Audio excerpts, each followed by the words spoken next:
প্রবাসে থাকে, বাড়ি আইয়ে দেয় বউ নেই, বউ লাং লইয়ে ভাঙ্গি গেছে। তা বিদেশ কি দরকার, যাই তো তোমার জন্য। আর আজ তুমি আরেকজনে চলিয়ে যাও, যাইয়ে ধরা খায়। এটা গান আছে না, তোমার লাঙ্গে গো অর্ধাপথে নিয়ে কোমর ভাঙ, এটা গান আছে না। তো কোমর টোমর ভাঙ্গার পরে এইবার মনে পড়ছে, ফোন দিছে কি ও মুই তো আর খান করিয়ে ফেলাইছি। আরে আমার কথা কি একটু মনে পড়লে না, একটা বার একটু ফোন টোন দিতা।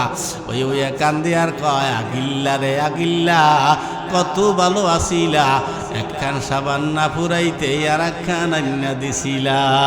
আমারে তুমি আবার নেও, এইবার কি নেয় রে? হ্যাঁ, আরে কালে বুঝাইতে না, খালি তুমি আসো। আমি পিটাবো তোমারে, আমি পিটাবো তোমারে, ঠিক না? আমার মনের মতো করে বউ হইয়া আর একবার আসো যদি আমারই ঘরে, আমি পিটাবো তোমারে, ঠিক না? আমরা এমনি এমনি করি তোমাদের জন্য। যারা দেশ কৃষি কাজ করে বেড়ায়, ব্যবসা করে বেড়ায়, যা করুক না কেন পুরুষরা সব করে ওই ঘরের নারীর জন্য, পরের একটা নারী আর ওই পরিবারটার জন্য করে। কি কথা কর না, ঠিক না? এরপরেও আমাদের দেশের এক দলের নারী আছে, সমস্ত স্বামীরাই চায় আমি বাড়ি গেলে কাজ কইরা আমার বউটা যেন আমার সাথে একটু ভালো ব্যবহার করে। কিন্তু না, আমাদের দেশে কিছু মহিলারা আছে সারাদিন কষ্ট মষ্ট কইরা স্বামীটাই যখন বাড়ি যায় স্বামীটার লোক একটু ভালো ব্যবহার করে না, কুত্তর মতো খারাপ ব্যবহার করে। কথা কর না, স্বামী সারাদিন কাজ করে বাড়ি গেছে, যে বউ রেখে বউ এক গ্লাস পানি দাও, বউকে ওই কলস আছে, জগ আছে, গ্লাস আছে, ওই ডালিয়ে খা, ডালিয়ে খাম্বানি। এই সময় যদি ওরকম পাকলা মার্কা স্বামী হয়, তোমার চলাই দিয়ে পিড়েই বুঝেই যায় না, তো খা কানে কয় বাড়ির চোটে কয় আমার স্বামী আমার খালি মারবে না, করবে কি? তুমি কথা হলো স্বামী যাই এক গ্লাস পানি, আর ওই পানি যদি বউ না দিতে পারে তো ও বউ আমার ঘরে রাখবো। কথা কন না কে? তুই তো স্বামী পাওয়ারই যোগ্য না, স্বামীর এতটুকু হুকুম তুমি মানতে পারো না, তোমার বিয়ে বইতে কইছি কেটা? কাম করবে না, কাজ করবে না, তুই ফজরের আজানে আগে উঠবি, নামাজ পড়বি, অজু করবি, গরম পানি করবি, শীতকালে স্বামীর সুন্দর করে গরম পানি করিয়ে দিবি, এরপরে পোলামাইয়া হাঁকবে মতবি, হেগুলারে হোসাবি, শ্বশুর শাশুড়ি খেদমত করবি, ননদ থাকবে এগুলো কথাবার্তা করবি, হাসি খুশি চলবি, জাল থাকবে এগুলো হাসি খুশি চলবি, দুপুরবেলা রান্নবি, বিকেলবেলা রান্নবি, রাইতেও রান্না করবি। কি কথা কর না, ঠিক না?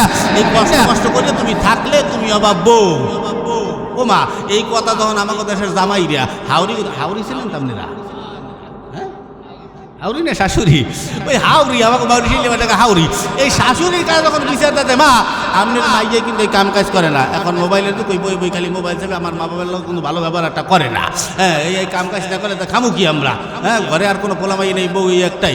আর মাইয়ে ওই মাইয়ের মায় আবার তাল দেয় মাইয়ের লাগে, আরে বাবা আমাকে ওই একই মাইয়ে ছেলো, আমরা আল্লাহ দিয়ে পালছি তো, হাতের তারায় পালছি, কোনো দিন কাম কাজ আমরা করাই নেই, এই জন্য একটু কষ্ট হয়। তা তোমার এই আল্লাহ দে মাইয়ে তোমার বিয়ে দিতে কইছি কেটা? তোমার এই আল্লাহ দে মাইয়ে তুমি ওই ওই পুতুল বানাইয়ে ওটারে আলমারির শোকেসের মধ্যে রাখবা। কি কথা কর না, ঠিক না? বিয়ে দিতে কইছি কেটা? ওটারে মাইয়ে হইছে, ওটা পরের বাড়ি যাবে, ওটারে কাম কাজ শিখেই তো হইবে, এরপরে ভালো একটা জায়গা দেখে বিয়ে দিতে হইবে, এরপরে ওখানে থেকে কাম কাজ করবে, শ্বশুর শাশুড়ি থাকবে, ননদ থাকবে, 10টা ননদ থাকবে, জাল থাকবে, ঘাট জাল, জাহি জাল, কত রকমের জাল থাকবে, শাশুড়ি থাকবে, চাচি শাশুড়ি, নানি শাশুড়ি, দাদি শাশুড়ি, এরপরে এরা থাকবে, 10 ননদ 10টা কথা কবে, 10 শাশুড়ি 10 কথা কবে, 10 জালে 10টা কথা কবে, সবাই লোক কথা কাটাকাটি করিয়ে নিজের সংসারটা চালাই রাখতে হবে, ধরিয়ে রাখতে হবে। তাই তুমি বাবু উনি গেছে, উনি কোনো কাম কাজ করবে না, কি এরকম হয় কি হয় না? এই শাশুড়ি আবার উনি পিন দেয়, এই শাশুড়ির পিন পাইয়া ওই বউ গেছে চাঙ্গে উঠে, বুঝেছেন? আর ওই বউ কয় মুইয়া তোমার মারে ভাতটা দিয়ে খাওয়াইতে পারবো না, তুমি আমার লইয়া আলাদা খাও। কে? তুই জন্ম তো সেই দেয়। আর আমাকে দেশের এই পাগলা যুবকগুলা ওই বউর কথা শুনিয়া উনি মানে আর বিয়ে করতে পারবে না, উনি ওই বাপ মারে আলাদা করিয়া দেয়। তুমি কয়েকদিন পরে বাবা তুমি আশা করিও না তোমার পোলায়ও তোমার ওই পুত্রবধূ আইনে তোমার খেদমত করে খাওয়াবে। তুমি তো 30 বছর বিয়ে করছো না, তোমার পোলায় করবে 15 বছরের খেলে করিয়া। কথা কয় না, ঠিক না? তারপর কি হইবে করলে, বুঝলেন নাই? অল্প বয়সে মাইয়া, এজন্য সাবধান, যেমন করবেন তেমন কিন্তু ফল পাবেন। এজন্য যুবককে বলবো ওই সুন্দরের দিকে তাকাইয়া ওই ওই বাপ মানে তুমি আলাদা করে দিও না, জীবনে একেবারে রসাতলে চলিয়ে যাবে। এজন্য সাবধান, নারীদের থেকে দূরে থাকবা, কারণ ইবলিস শয়তান নারী দিয়া পুরুষদেরকে ধ্বংস করবে। পিছনে কি কষ্ট হইতে আছে? এবার আদম নবী জান্নাতে ঘুমায়, আর জান্নাতে ঘুইরা ফিরা বেড়ায়।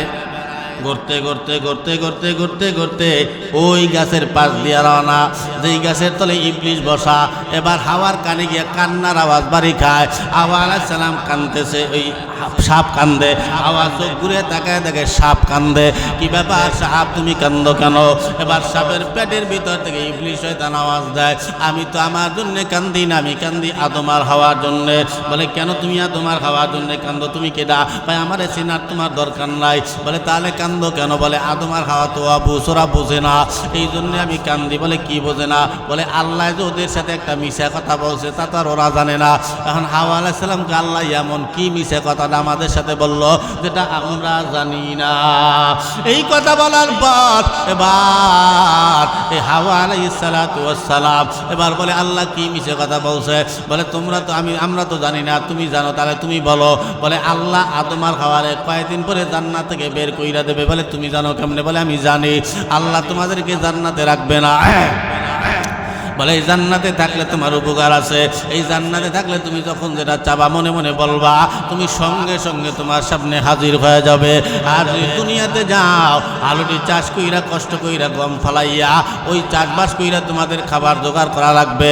বলে এটা তো বুঝলাম, তাহলে আল্লাহ মিশা কথা বললো কোন জায়গায়? বলে আমি বুঝাই বলতে আসি। বলে আল্লাহ যে জান্নাত থেকে বের কইরা দেবে তোমরা তো বোঝো নাই। বলে না। বলে এই যে একটা গাছ দেখছো? বলে হ্যাঁ। গাছটারে কি চেনো? বলে চিনি। বলে এই গাছের ফল কি খাইছো? বলে না। কেন খাও নাই? বলে আল্লাহ নিষেধ করছে তাই খাই নাই। বলে এইটাই তো আল্লাহ মিশা কথা বলছে। বলে কেন? বলে মিশা কথা কেমনে হয়? এই কথা বলার পরে এবার বলে আল্লাহ তোমাদেরকে এই গাছের ফল দেখাইতে কেন নিষেধ করছে তোমরা জানো না? কারণ তোমাদেরকে জান্নাত থেকে বের কইরা দেবে, তোমাদেরকে জান্নাতে থাকতে দেবে না। আর এই গাছের ফলটা হলো চিরঞ্জীব ফল। এই গাছের ফল যদি তোমরা খাও, জীবনে কোনো দিন জান্নাত থেকে তোমরা বের হবা না, আর আল্লাহ তোমাদেরকে বাহির করতে পারবে না।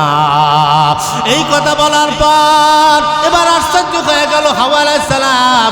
কয় কি ব্যাপার, এত বড় মিশা কথা আল্লাহ আমাদের সাথে বলল?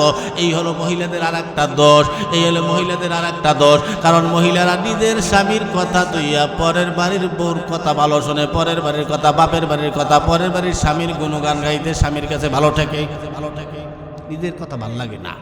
হ্যাঁ, নিজের স্বামীর থুইয়ে উড়িয়াল কে হাওয়ার কি দরকার? আল্লাহর কথা বাদ দিয়ে ইংলিশের কথা বলতে যায়। ওই দিয়েই তো আইসে আমাকে দেশের মহিলারা স্বামীর ভাল লাগে না। ওরে স্বামী দেশে আল্লাহ মুখের রে একখান স্বামী, হারা গায়ে খালি স্বামী, ঠিক না? আমি যখন যেটা হয় তখন সেইটাই পাইতে আসি। তার একটা দিকে তোমার ঘরের ডাকি ওর বেটা, ওইগুলো বেটা ওই হারা জীবনের আসামি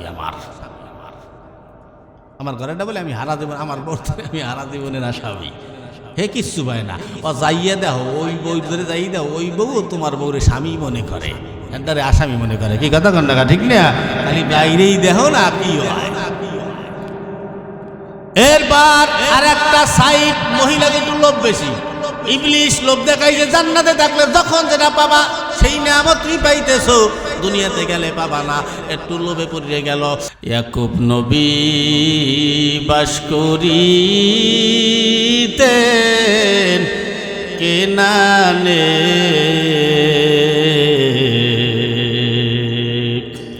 সবার চেয়ে ভালোবাসতেন ইউসুফকে, সবার চেয়ে ভালোবাসতেন ইউসুফকে। এই গজল শুনছেন না ছোটকালে? এখন তার এগুলো শোনা যায় না, এখন গায় না। আমাকে শেখ হাসিনা যে ডিজিটাল বাংলাদেশ বানাই থুই গেছে, সব বাংলাদেশ ডিজিটাল, বক্তা তক্তা গজল ফজল সব ডিজিটাল হয়ে গেছে, ঠিক না? এই টানের গজল আর শোনা যায় না। কোথায় রইলেন প্রাণের আব্বা ঘুমায়া, আপনার ইউসুফ যায় গো মারা কুয়ায় পড়িয়া, আপনার ইউসুফ যায় গো মারা কুয়ায় পড়িয়া। এই ইয়াকুব নবীকে আল্লাহ পাক 12টা সন্তান দিয়েছিল। কয়টা?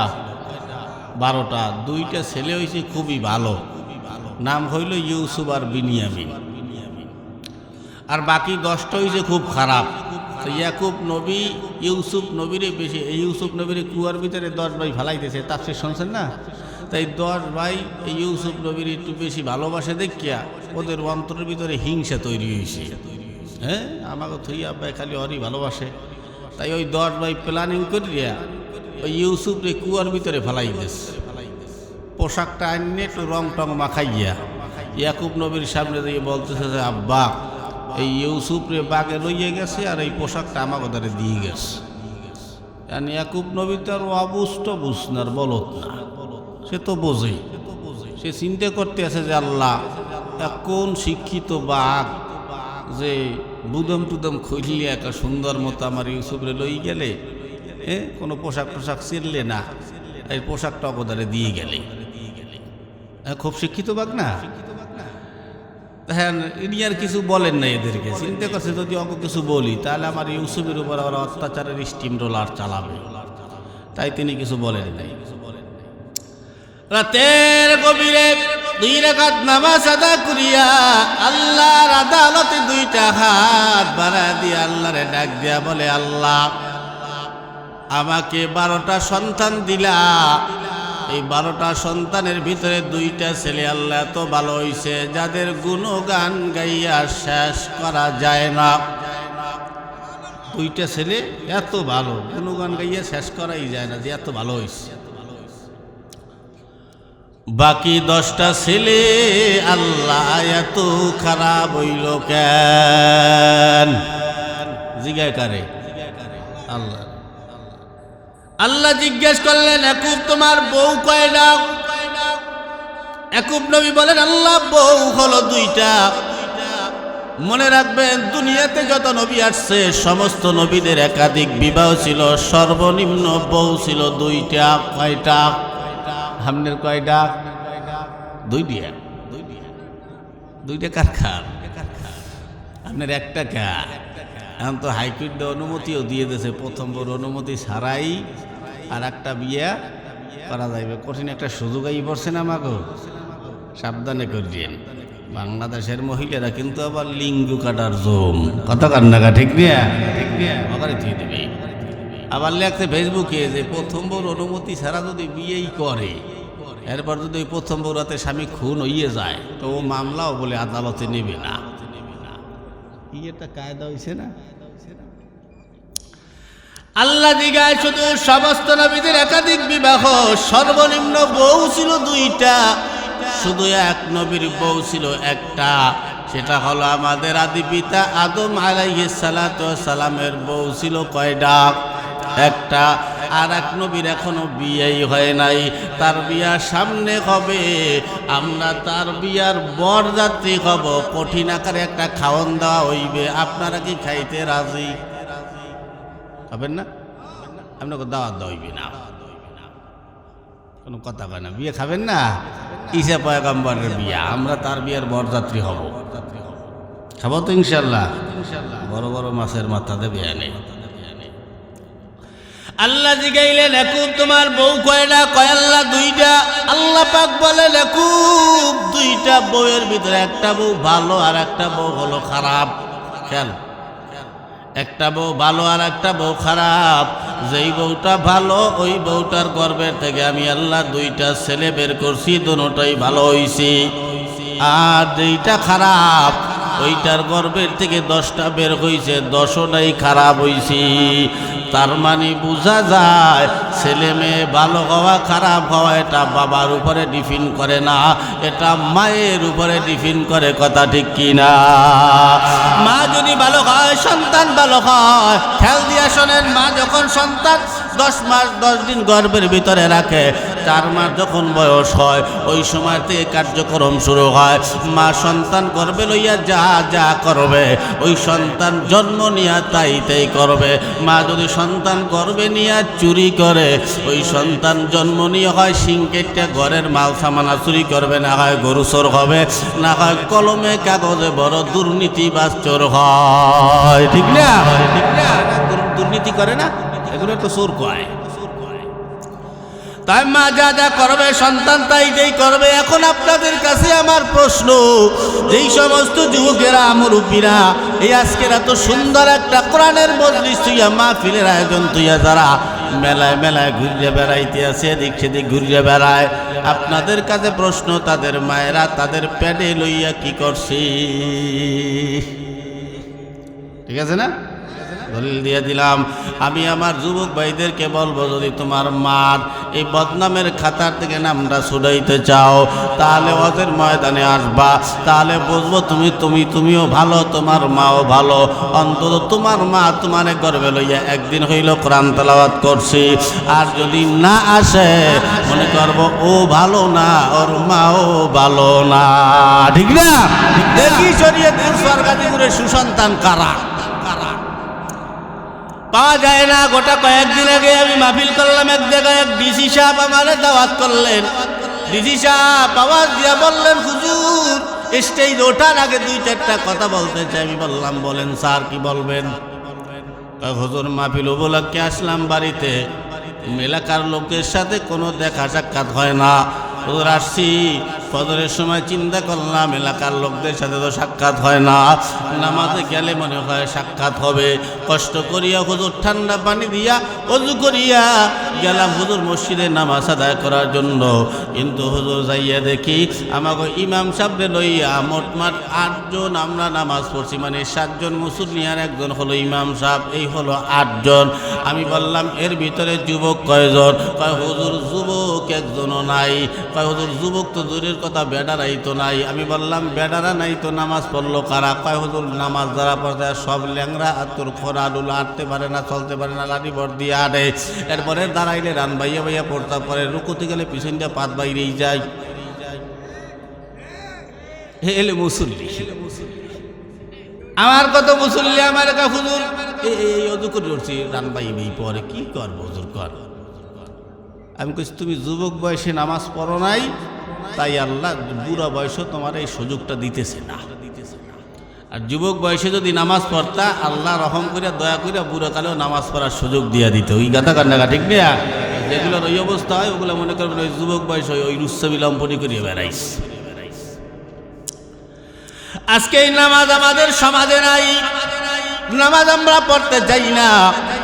নামাজের কথা বললে যুবকের কপালে টানা পড়ে। সারা 5 ওয়াক্ত নামাজে একটা যুবক খুঁজে পাওয়া যায় না। শুক্রবার দিন যুবকরা আসে, তাও অজু ঠিক মতো করতে পারে না। অথচ আল্লাহর নবী মরণের সময়ও বইলে গেছি, ইয়া উম্মতি সালাত সালাত, আমার উম্মতেরা নামাজ নামাজ নামাজ। এই নামাজ তুমি পড়ো না। আল্লাহর নবী আয়েশা সিদ্দিকা রাদিয়াল্লাহু তাআলা আনহার রানের উপরে তার মাথারা দিয়ে শোয়া, এদিকে আজরাইল আয়েশা দাঁড়ায় রইছে, ওদিক দিয়া ফাতেমা দূরে। আল্লাহর নবী বললেন, আয়েশা আমার জানের টুকরা আমার ফাতিমারে আমার একটু দেখতে মনে চায়। কিছুক্ষণ পর আমার পাশে আজরাইল, আমাকে আল্লাহ ডাকছে, আমি চলে যাব। যাওয়ার আগে আগে সাহাবীরা মসজিদে নববীর বারান্দায় বইসা হাউমাউ হাউমাউ করিয়া কাঁদতেছে, এত কান্না করতেছে সাহাবীরা, কোনো আলেমের বলার সাধ্য নাই, এত কান্না করছে সাহাবীরা। বলে আল্লাহ নবী আয়েশারে বললেন, আয়েশা আল্লাহ নবী মাথা জাগাইতে পারে না। আল্লাহ নবী বললেন, আয়েশা আমি যাওয়ার আগে আগে আমি আর একটা বার আমার এই গুনাহগার উম্মতগুলারে দেখতে চাই। আল্লাহ নবী বলেন, এই যে খেজুর গাছের পাতার বেড়া, এখন আমাদের কত সুন্দর বেড়া, দেওয়াল দেওয়া, ইট দেওয়া, আমরা তো ওটারে আঙুল দিয়ে ফাঁক করতে পারি না, কিন্তু খেজুর গাছের পাতার বেড়া আল্লাহ নবী যিনি যদি বলতো আল্লাহ পুরো দুনিয়াটারে স্বর্ণ বানাই দাও, আল্লাহ দিত কি দিত না? সেই মানুষটা খেজুর পাতার বেড়ার ভিতরে শুয়ে রয়েছে। বললেন, আয়েশা খেজুর পাতার বেড়াটা একটু ফাঁক করো, আমার মাথাটা একটু জাগাই দাঁড়াও। আয়েশা সিদ্দিকা রাদিয়াল্লাহু তাআলা আনহা মাথা জাগাই ধরলেন, তাকে দেখে সাহাবীরা অজরে অজরে কান্না করতেছে। এদিক দিয়া আজরাইল আইসা দাঁড়ায় রইছে। নবী কত কষ্ট করছে। এবার আল্লাহর নবী আজরাইলে বললেন, আজরাইল এবার তুমি জান কবাজ করো। অনুমতি দিলেন। আজরাইল হাত বাড়াইলেন, নবীর জান বের করবে। জান বের হওয়ার একটা আলাদা কষ্ট আছে। জানটা বের হইতেছে, রূহটা যখন বের হয়, আল্লাহর নবী বললেন, জিবরাইল এত কষ্ট আমি তো আগে জানতাম না।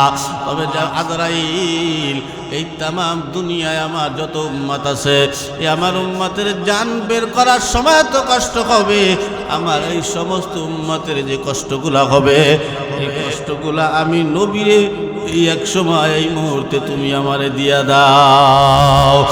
ওই নবী কষ্ট করছে, মরার আগেও তোমারে দেখতে চাই উম্মত।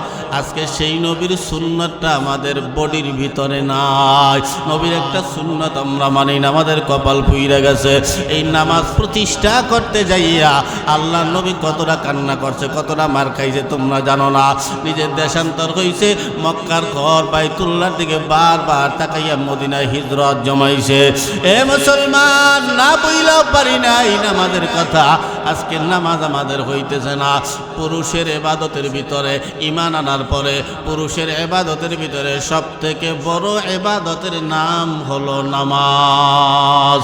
এটা হলো পুরুষের বেলায়। আর মহিলাকে ইবাদতের ভিতরে সব থেকে বড় ইবাদতের নাম হলো পর্দা। পুরুষ নামাজ না পড়লে অন্য কোনো ইবাদত কবুল হয় না। মহিলারা না পর্দা না করলে অন্য কোনো ইবাদত কবুল হয় না। তাই আমাদের নামাজ পড়া লাগবে।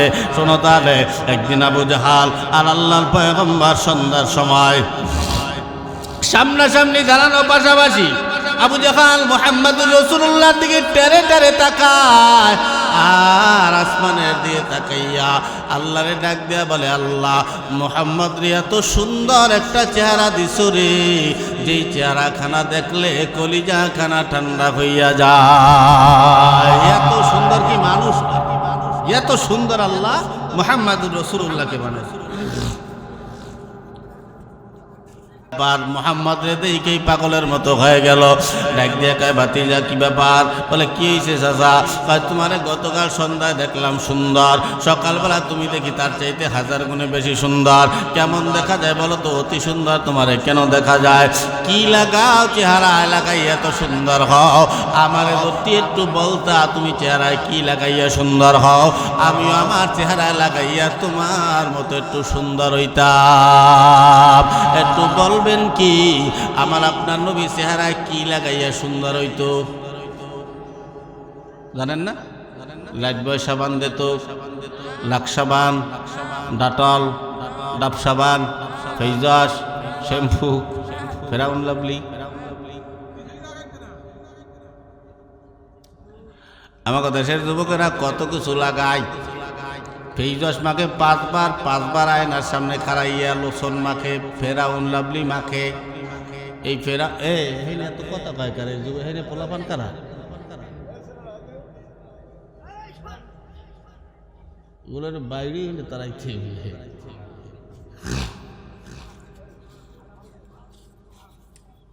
এগুলোরে শয়তানে পাঠায়। কি কথা কর না কা? শয়তানে পাঠাই দিতে ওখানে যাই একটু কুসুর মুসুর কোয়ার। এই দেন, এই বাদাম লইয়েছে নাই নাকি?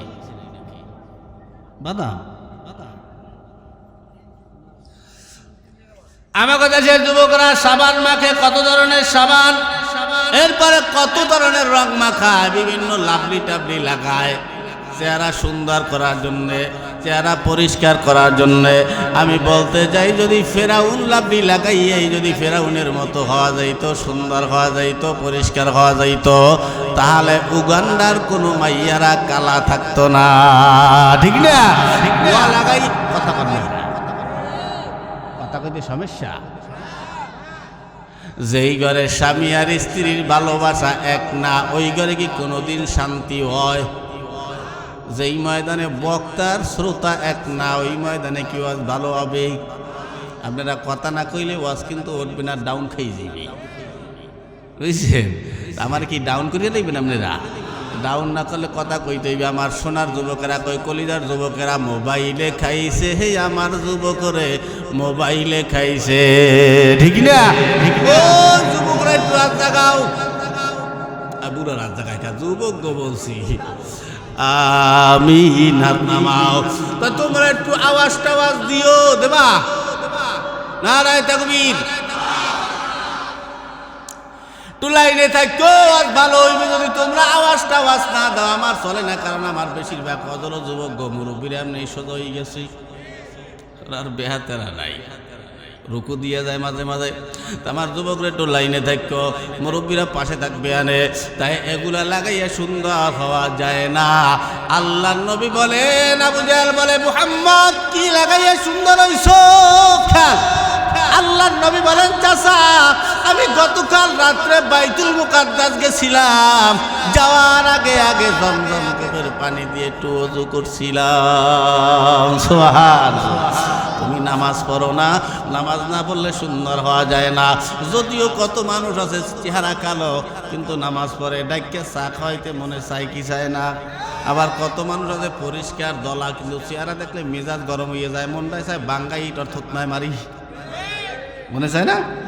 তাই সুন্দর হইলি হয় না, চেহারা একটা নূর আর মায়া আসবে কখন?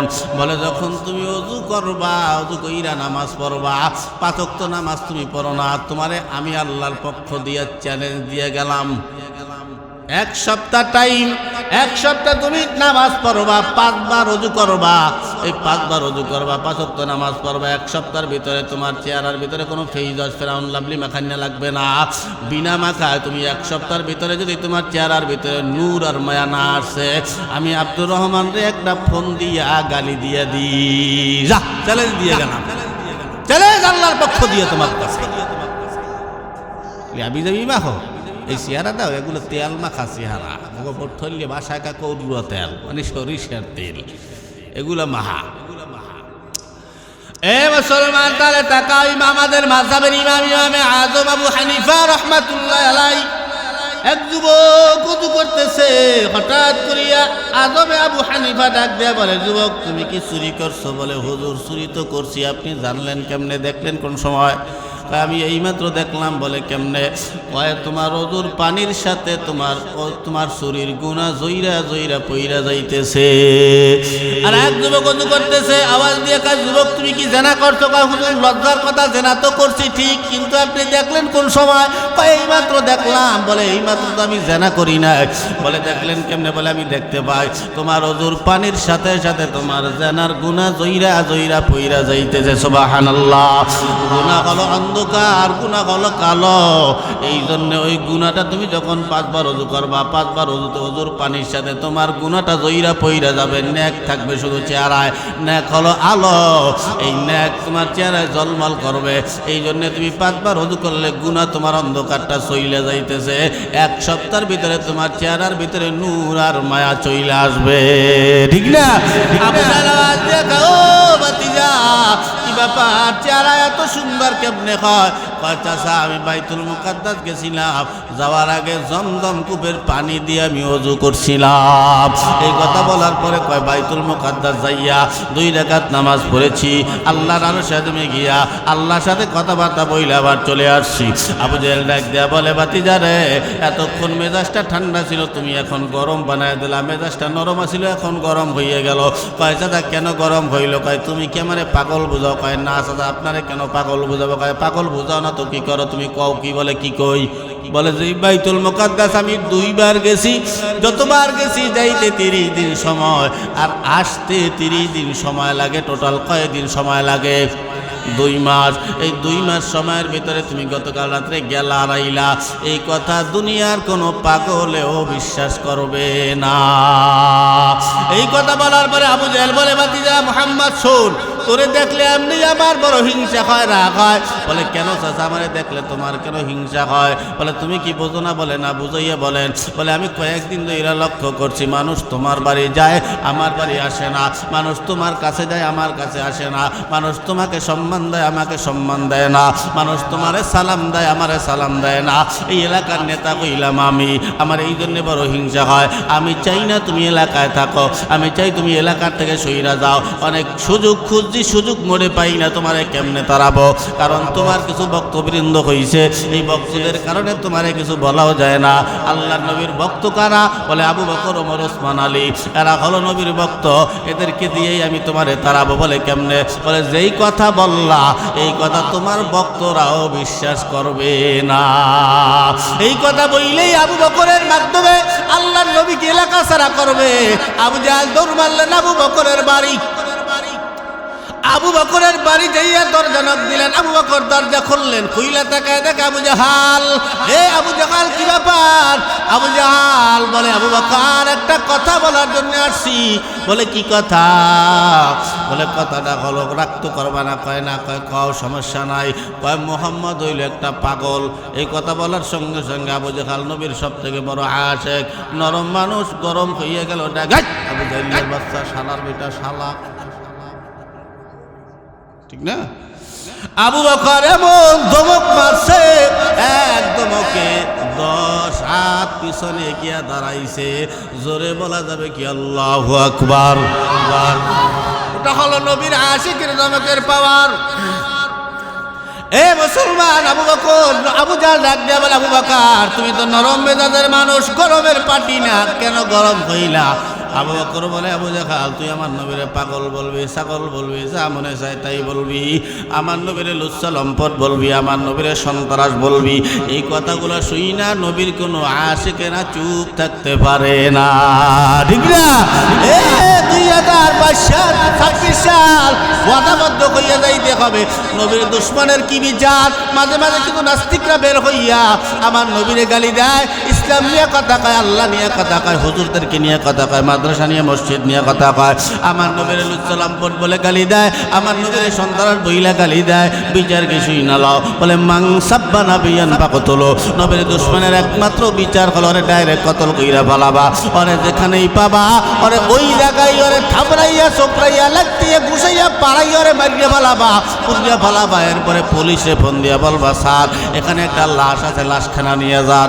পুলিশ যদি জিজ্ঞেস করে কিসের লাশ বা কার লাশ, আপনি তখন বলবেন এটা হলো আমার নবীর দুশ্মনের লাশ, ঠিক না? কোনো সারাবে না, ইথারিয়া দাও। আমার কথা আছে, কত নেতা আছে কয়ে মারিস্টারিস না, উনি দেহায় নীতি, মারিস্টারিস না, আইনের আওতায় দিয়ে দেখ। তুমি নেতা মানু, তুমি আরো বল, যুবকরা ও হলো আমার নবীর দুশ্মন, আরে তোরা পিড়ি মারি গেলা। পুলিশ প্রশাসন যায়, আমি নেতায় বসবো, কি কথা কর না, ঠিক না? নেতায় গেছে খেতা হইয়া, দুইটা ভোটের আসে।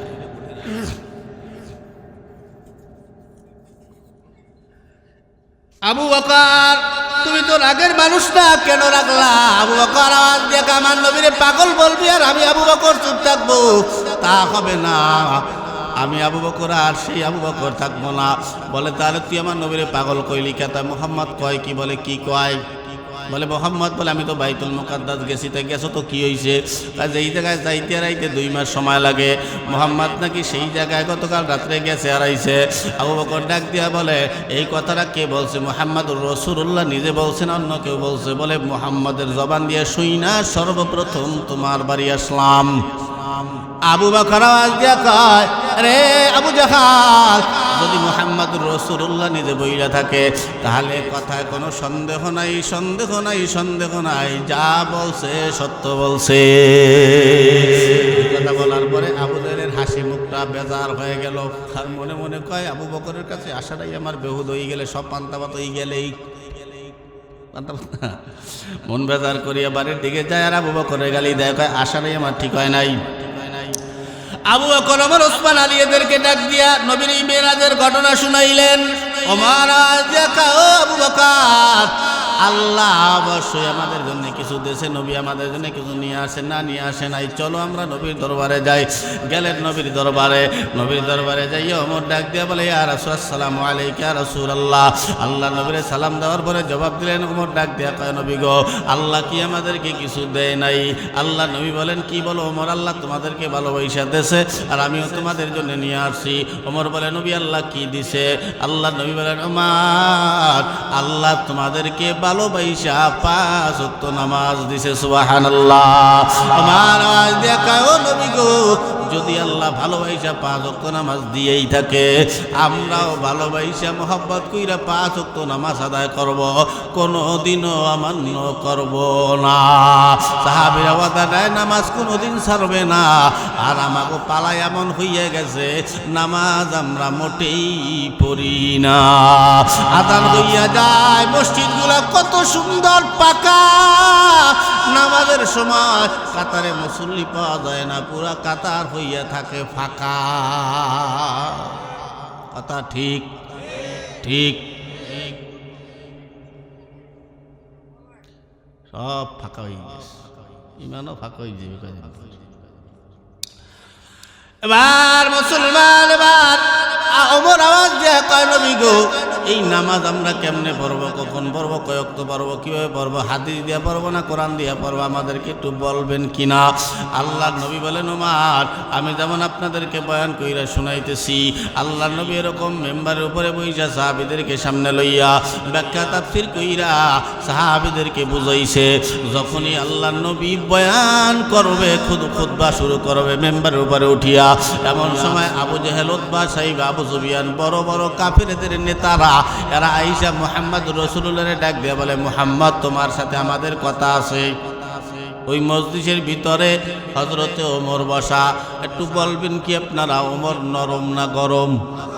ওমর গেলেন গরম হইয়া, তরবারির উপরে 8টা রাইখা বলতে আছে, আবু জাইলের বাচ্চা, শালার বেটা, শালা এখান দিয়া যা, নইলে কই তরবারি দিয়া কবাইয়া কচু কাটা করবো, দুনিয়ার কেউ ঠেকাইতে পারবে না। নবী আমাদের জন্য নামাজ আনছে, সেই বয়ান করে আমাদেরকে শোনাবে। আবু জাহেল ভয় পেয়ে গেছে। আবু জাহেল ডাক দিয়া কয়, মুহাম্মদ কয় কি? কয় ওমরে থামা। কারে কয়? ওমরে থামা। অথচ কিছুদিন আগে এই আবু জাহেলই লক্ষ কোটি টাকার উপঢৌকন দিয়া, দারুন না দোয়ায় উপঢৌকন দিয়ে ওমরকে পাঠাইছে মুহাম্মদুর রাসূলুল্লাহর কল্যাণে। কিছুদিনের ব্যবধান, কিন্তু ওমর গেছে যে কালিমার শরীর তলে কল্লাটা ঝুঁকাই দিয়েছে, লা ইলাহা ইল্লাল্লাহ মুহাম্মাদুর রাসূলুল্লাহ আশহাদু আন্না মুহাম্মাদান আবদুহু রাসূলুহু, পরিটরি কালিমার তলের মাথাটা ঝুঁকাই দিয়া নবীর 8টা ধরে কয়, নবী আজকের থেকে কোনো দিনের দাওয়াত গোপনে হবে না, প্রকাশ্যে হবে, নামাজ গোপনে হবে না, প্রকাশ্যে হবে, চলেন।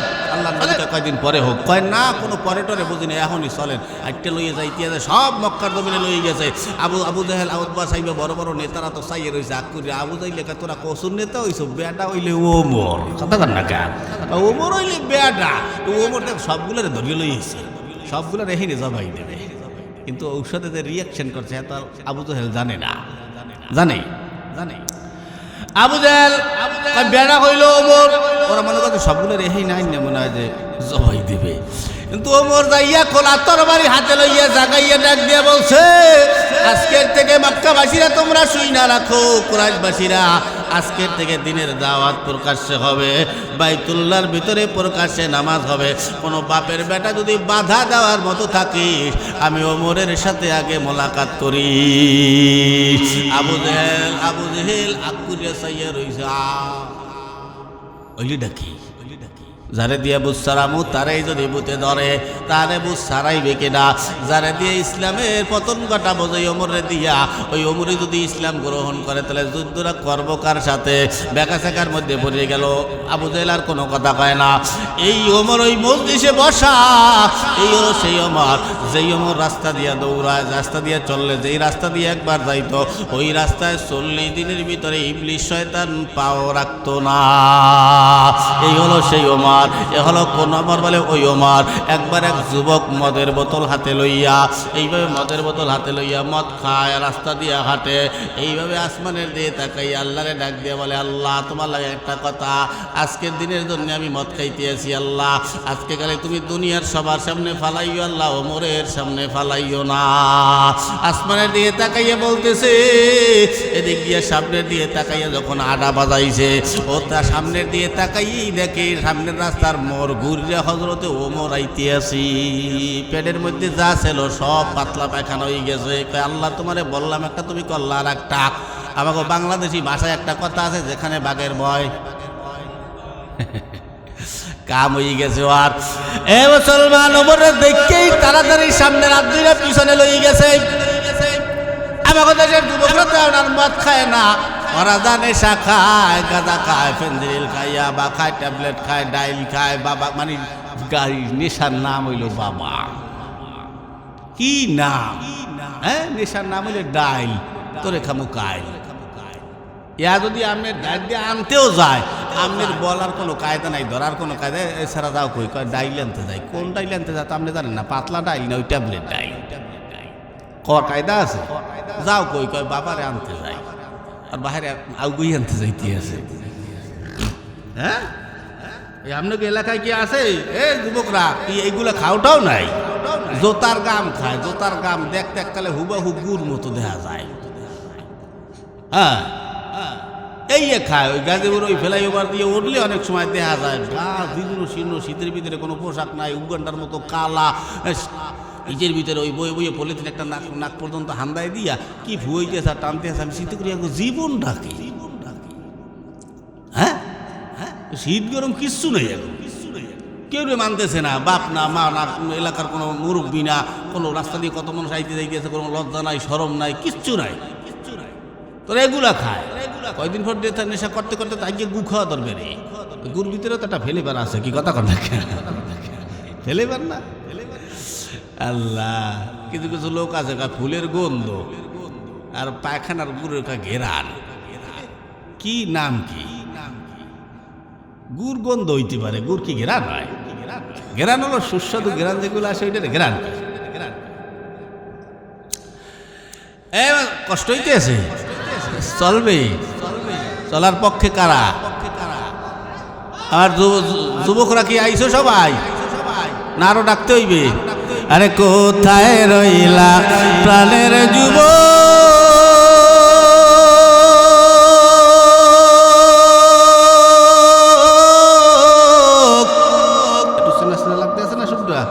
আল্লাহ রাসূল বুইলা গেলারে,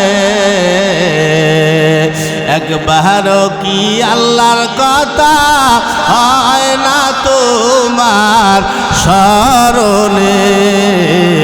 একবার কি নবীর কথা হয় না তোমার স্মরণে? জোরে কোন মারহাবা। যেই কথা বলছিলাম, এবার সামনের হাতটা পিছনে লই গেল। আমার কোনো পরিচিত মানুষ যদি আমার দেখে সামনের হাত পিছনে নেয়, তাই পিছনে কি নিয়ে গুজাইল আমার জানার কৌতূহল জাগবে কি জাগবে না? ওমরের প্রজা, ওমরের কৌতূহল জাগিয়ে গেল। ওমর ডাক দিয়ে কয়, এই পিছনে কি গুজাইলি? কয় হুজুর পিছনে হাত। কয় হাতের মধ্যে কি? কয় কিছুই না। কয় ভালো করে কয় কিছুই না। আপনি এত জ্বালান কা? আপনার কাছে আপনি যাইবেন না। আমি আমার হাতে কি না কি এত দেহার আপনার শখ কা? তুই কবি নাকি? কয় তাড়াতাড়ি কি করবো না? ছুরি বাড়ি করবো। কয় না, ছুরি বাড়ি টের করতেন না, বলতে আসি। বলে কি? কয় দুধ। পিছনে কি? দুধ। আসলে কি দুধ? তোর দুধ দেয়, এত অসুবিধা কোথায়? দেখা তাড়াতাড়ি। ও ওর কাম সারা না, ও বুঝতে ফেলাইছে না যে আমার হায়াত এই পর্যন্ত স্টপ, এরপর আর আমার হায়াত নাই। কারণ আমি যদি বাইর করি দুধ আর যদি দেখে ওমর মত, তো ওমর কি আর কোনো কথা কবে? কোনো কথা হবে না। বিনা কথায় পরে ডাইরেক্ট ছুরিটা বাইর করে কল্লা মাছে একটা কোপ দেবে, কল্লাটা পড়ে যাবে, নিথর দেহটা মাটিতে গড়াগড়ি করে ওখানেই শেষ হয়ে যাবে। দুনিয়ার কেউ দেহার মতো আর থাকবে না। ও বুঝতে ভালাইছে। এখন চিন্তা করলে যে মানুষের যাতে ফাঁসি হয়, এখন শেষকালে নেওয়ার সময় একবার জিজ্ঞাসা না যে আপনার জীবনে কোনো আশা বাসা আছে কিনা, যদি পূরণ করার মতো হয় করবো, আর যদি না হয় ফাঁসি দিয়ে দেবো, ফিনিশ। হ্যাঁ, তা ও জীবনে কত তওবা করছে আর কোন ঠিক ঠিকানা নাই। আমরাও তো কত তওবা করি, করে কি করি না? হ্যাঁ, ফজরের কালে তওবা করি, 8টার সময় তওবা করি, 9টার সময় করি, জোহরের নামাজ করি, আসরের নামাজ করি, খালি করতেই থেই তওবা। আল্লাহর কথা কয়, আল্লাহ কয় ফেরেশতারা সাক্ষীদার, আমার এই বান্দা যতবার তওবা করছে আমি ততবার ওর তওবা কবুল করে নিই। ততবার করি না, জানি না যে তওবা কেমনে করতে হয়। আল্লাহ ও কয়, আল্লাহ জীবনে তো কত তওবা করলাম, জীবনে আর একটা বার তওবা করবো, আল্লাহ বাঁচি আর মরি। আল্লাহরে ডাক দেয়া, আল্লাহ আজকে খালি তুমি আমারে ওমরের হাত থেকে বাঁচাও, জীবনে আর কোনো দিন আমি মদ খাবো না। এই বইলা মদের বোতল তাড়াতাড়ি দেখা। এবারে মদের বোতল এইভাবে আনতে আছে, আটের কাঁপতে আছে, আনতে আনতে আনতে আনতে সামনে আনছে, মদের বোতলের দিকে চোখ গেছে, চাইয়া দেখে যে যতটুকু মদ ছিল সব মদগুলা দুধে পরিণত হয়ে গেছে। সুবহানাল্লাহ। এই হলো সেই ওমর, যে ওমরের নাম শুনলে মদ দুধে পরিণত হইয়া যায়। ওই ওমর ওই মজলিসে বসা। ওমর ডাক দিয়া আবু জাহিল আবু সুফিয়ান খান দিয়া যা, তরবারি দিয়া কোপাইয়া কচু কাটা করবো, কেউ ঠেকাইতে পারবে না। আবু জাহেল কয় মোহাম্মদ ওমরে থামাও। আল্লাহর নবী বলেন ওমর দেখি ওরা কি জন্য আসে, তুমি একটু থামো। যেখানে নবী মুহাম্মদ কথা বলে সেখানে ওমরের কোনো বেল থাকে না। এবার আবু সুফিয়ানরে ডাক দিয়া বলে আল্লাহর নবী, আবু সুফিয়ান কেন আসছো, কি জানতে চাও বলো। আবু সুফিয়ান নিজেই জানে না কেন আসছে, কি জন্য আসছে। আবু সুফিয়ান ডাক দিয়া বলে পিছনে সেই আবু জাহেল রে বলে আবু জাহেল কি জিজ্ঞেস করবো বলো। বলে জিজ্ঞেস কর বাইতুল মুকাদ্দাস সত্যি গেছে কিনা। বলে অবশ্যই। এবার জিজ্ঞাসা বাইতুল মুকাদ্দাস কি সত্যি সত্যি গেছো না মিছে কথা। তোমার কি মিথ্যাবাদী মনে হয় আমারে, আমি সত্যি সত্যি বাইতুল মুকাদ্দাস গেছি। এই কথা বলার পরে আবু সুফিয়ান আবু জাহেলের ডাক দিয়ে বলে আবু জাহাল সত্যি গেছে। আবু জাহাল বলে দেখবি এইবার কিন্তু ঠেকে যাবে, এইবার আর পারবে না। বলে কি জিজ্ঞাসা। বলে জিজ্ঞাসা যদি বাইতুল মুকাদ্দাস সত্যি যাইয়া থাকে তাহলে জিজ্ঞেস কর বাইতুল মুকাদ্দাসের দরজা জানলা কয়টা। ও খালি দরজা জানলাটাই গুনিয়ে আইছে, আর কিছু গুনতে পারে নাই। এবার এই কথাটা যখন মুহাম্মদুর রাসূলুল্লাহকে জিজ্ঞেস করা হয়, মুহাম্মদুর রাসূলুল্লাহ চুপ হয়ে গেল, কোনো কথা কয় না। আবু বকর দৌড়েই যায় পিছন দিয়ে ডাক দিয়ে বলে ইয়া রাসূলুল্লাহ আপনি কি জানেন বাইতুল মুকাদ্দাসের দরজা জানলা কয়টা। আল্লাহর নবী বলেন না আমি জানি না। আবু বকর বলে ধরা মনে হয় এইবার খাইছি, কিন্তু আল্লাহ আমার নবীর দুনিয়ার কোথাও বেজার হইতে দেবেন না, চেহারা খানা মলিন করতে দিবেন না। কে ধরে কর আল্লাহ কোথাও বেজার হইতে দিবেন না, মলিন করতে দিবেন না। এ মুসলমান, এই আবু বকরের কোনো কাম নাই খাইয়া লইয়া খালি আমার নবীর পিছনে লাইগে রয়েছে, আমার হুজুরের পিছনে লাইগে রয়েছে। কেমনে তার এলাকা তারা করবে, কেমনে একটা দোষ ধরা যায়, খালি দোষ বিছড়াইতে আছে। এই আবু জাহেলের মতো কিছু মানুষ, কিছু মুসল্লি আমাদের দেশে আছে না নাই। মুখ চুলকায়, হুজুর দেখলেই খালি ওরে, ঠিক না? হুজুর দেখলে শুরু করে না ওরে যায় কেনা, হুজুরে নেই। ওরে আল্লাহ হুজুরের আটার স্টাইলে দেখছো কোন বারে যিনি খাইয়েছো, ওরে আল্লাহ পেটটাতেই কত বড় হয়ে গেছে হুজুরের। কি কয় কি কয় না, তোর সমস্যা কি? ও জীবনে খাওয়ায় না হুজুরকে, ওর ও কথা হয় না। আবার হুজুরে ডাকে আবার টেবিল সাফ করিয়া দেয়, দাঁড়াই নে বাবা হুজুর 2 কাপ চা অর্ডার কর। ভাই চুয়ার তোর চা খায় কিনা। হুজুর খান তো, মানে ওর আর কোনো কথা নাই, মানে ঠ্যাস মারি এই কথা। হুজুর খান তো পরের বাড়ি, টেন্ডা তো বান্না, সেড্ডা কত পেট খান তো বানাইছেন মাশাল্লাহ। তোর সমস্যা কি? হুজুর হইলে 5 বাড়ি খাইতে হয়। আরে হুজুর হওয়া মানে 5-10 বাড়ি একদিনে খাইতে হইবি, এক রাইতে খাইতে হইবি, এক ওক্তে খাইতে হইবি। তাই আবার তুমি হুজুর, আমি নিজে 5 বাড়ি খাইছি। হ্যাঁ 5-7 দিন আগে সিলেট সুনামগঞ্জে মাহফিল করে, সুনামগঞ্জ পাহাড়ি অঞ্চলে। তা আমি যখন এই কথাটা বলছি তখন ওই লোকে কয় হুজুর আপনি খেয়েছেন মোটে 5 বাড়ি, আমি খেয়েছি 12 বাড়ি এক রাইতে। তাই চাইয়ে দেখলাম যে ফুটবল মার্কা পেটা ভালোই বড় না, চলে 12 বাড়ি। 2 বাড়ি আমি নিজে গেছি, আর 1 বাড়ি বাড়ি পাঠাইছি, 3 বাড়ি বাড়ি পাঠাইছি, বাড়ি বুড়ে ভাতাইছি, ওকে সব আমার পেটের মধ্যে হান্দাইছি। প্রত্যেকটা হুজুরদের সাথেই কিন্তু মুসল্লিদের ভিতরে 2টা ভাগ থাকে। একদল মুসল্লি হুজুরে ভালো জানে, আর একদল মুসল্লি হুজুরে কি জানে, কথা কয় না রে।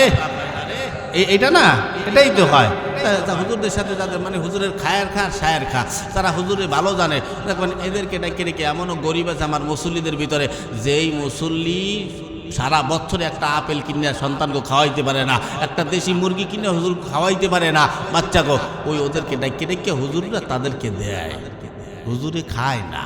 তাহলে কতগুলো ভাত খাইতে একটা মানুষ, 1 প্লেট উপরে 1.5 প্লেট, এরপর কি খায়? কত বড় পেট আপনার। তাহলে হুজুররা খান মানুষের বাড়ি খাইলে আপনার অসুবিধা কি? আল্লাহ যদি রেজেক আমার ওইখানে রাখে, তোমার দলে কে? এই কথা কর না কা? আমার মুসল্লিরা 5 মুসল্লি দাওয়াত করছে জোহরের টাইমে, 5 মুসল্লি জোহর আমার বাড়ি আইতে হইবে, ওকে আমার বাড়ি আইতে হইবে, ওকে আমার বাড়ি আইতে হইবে। তাহলে হুজুরে যাইবে কোন বাড়ি? তাই 5 বাড়ি সামলাইতে হইবে না? আল্লাহ ওখানে রেজেকটা রাখছে কে? জোরে কর। আল্লাহ যদি রেজেক রাখে আমার, তোর দলে কা? আমার এটা বুঝে ধরে না। এই যে এরকম মুসল্লি আছে না, এই যেগুলো দেখবেন হুজুরের খায়ের খা, এরা দেখবেন হুজুরের কোনো সমস্যা হইলে হুজুরের পাশে এসে দাঁড়ায়, বা হুজুরে যখন নতুন রাখে হুজুরে আবার পরামর্শ দিয়ে দেয়, হুজুর এই কথাগুলো বলবেন না, এই বয়ান করবেন না, এই রাজনৈতিক কথা করবেন না।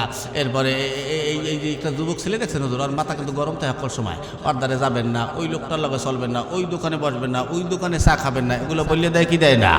আর যেগুলো মনে করেন হুজুরের দোষ খুঁজতে পারে, ওগুলো মসজিদে যাই খেলে হুজুরের দোষ ধরতে, চেহারা কোথায় এরকম করতো না, এরকম যায় এরকম উপর বসাইতে চাইতে যায়, উপর বসাইতে ওই ফ্যান দেখে, ও কি ফ্যান, ওই মাকড়সায় বাসা বোঝাই, ওই ময়লা টয়লা ইয়ে হয়েছে, অথচ ওর বাসা কিন্তু পুরো ঘরটা মাকড়সায় বোঝাই, ওই এই নিয়ে ছাপি দেয় গেছে। এরপরে ঢুকছে মসজিদের ওই জায়নামাজের যে বালুগুলো, এই বালুগুলো কি হুজুরে লইছে পাই করিয়া, তোমরা মুসল্লিরা আনছো, এগুলো হুজুরের সাফ করা লাগে। এই বালুর দিকে যাইয়ে কি একটা হুজুর রাখছি, বেতন দিভা ফাও ফাও খালি পেট ডলে আর ঘুমায়, চাই হুইয়ে থাকে, একটু ঝাড়ু দেয় না, ঝুড়ু দেয় না। এরপরে চাই দেয় মেম্বার উপরে এই মুরগিতে আজ্ঞাও থুইছে, আরে আল্লাহ, মুরগি ঢুকলে কোন সময় মানে বিভিন্ন কুয়াত্তা, মানে হুজুরের মানে ঠ্যাস মারবে কেমনে। এই তুমি মসজিদের সভাপতি, তুমি এইসব মসজিদ ঝাড়ু দেবা, কি কথা কর না, ঠিক না?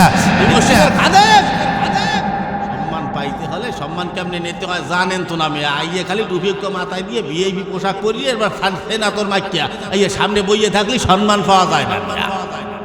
আপনি সভাপতি, আপনি ঝাড়ুটা হাতে লইয়ে তখন মসজিদটা ঝাড়ু দেওয়া আরম্ভ করবেন, ইমাম সাহেব পর্যন্ত দৌড়ি দেখে যে সভাপতি ঝাড়ু দেয়, আরে আল্লাহ, সভাপতি সাহেব আপনি ঝাড়ু দেন, কামি থাকতে দেখি দেন, ঝাড়ুটা আমার এদিকে দেন।